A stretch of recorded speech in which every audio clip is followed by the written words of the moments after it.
barashada Soomaaliga. Ku soo dhawaada cashirkeennii barashada xarfaha Soomaaliga qaybtii saddexaad. Cashirkana waxaan ku soo qaadan doonaa barashada shiibanayaasha. Haddaba daawasho wacan oo wanaagsan. haddii aan soo qaato xarafka ugu horeeya, xarafka A markuu weyn yahay sidan ayaa loo qoraa, markuu yar yahayna sidan ayaa loo qoraa. Tusaalaha koobaad حالا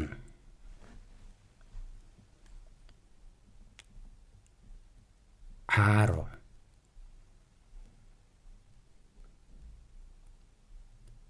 حانو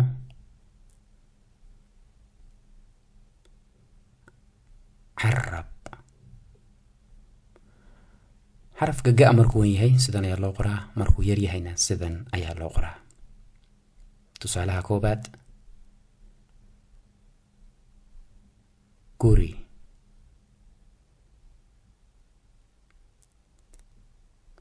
gaari,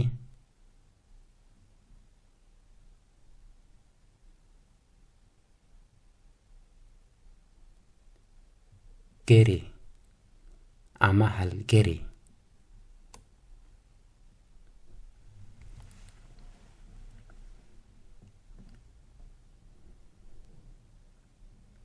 geel ama geel carbeed.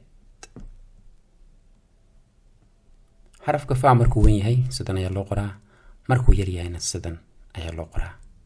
Tusaalaha koobaad faras,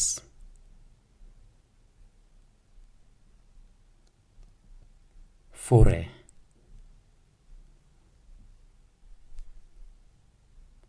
far,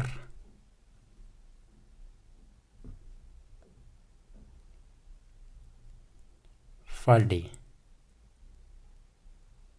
xarafka qa markuu weyn yahay sidan ayaa loo qoraa, markuu yar yahayna sidan ayaa loo qoraa. Tusaalaha koobaad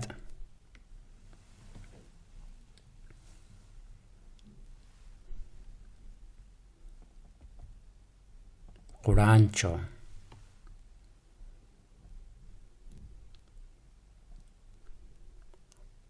qalin,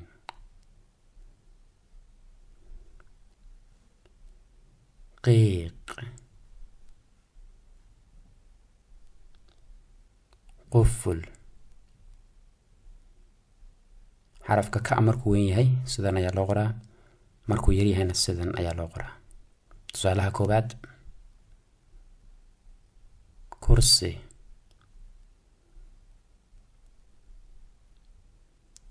kubad,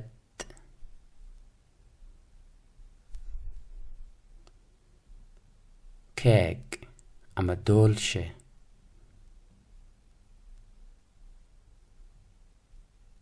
koob.